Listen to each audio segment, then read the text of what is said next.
এই মোমবাতিটাকে দুটো রঙের করতে চেয়েছি। প্রথমে হলুদ রঙের দিয়েছিলাম, ভেবেছিলাম হলুদ রঙটা মনে হয় সেট হয়ে গেছে। তারপরে যে সাদা রঙ ঢাললাম অমনি হলুদ রঙটা ওপর দিকে উঠে আসলো। ভেবেছিলাম সম্পূর্ণ নষ্টই হয়ে গেল, কিন্তু দেখলাম যে না, খুব সুন্দর হয়েছে।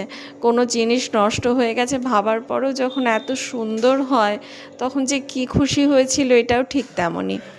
এইবার এই মোমটাকে একটা পাত্রে সেট করতে হবে, তাহলে পরে মোমবাতিটা জ্বালাতে অনেক বেশি সুবিধা হবে। চলো দেখা যাক কীভাবে এটাকে সেট করি।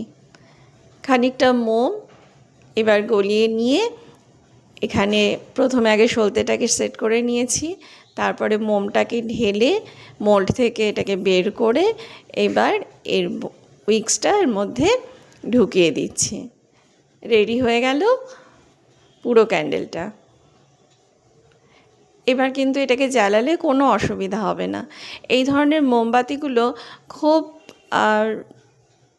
কম দামের মধ্যে এগুলো পাওয়া যায়। এগুলো কিন্তু উপহার হিসাবে দিলে সবাই ভীষণ খুশি হয়।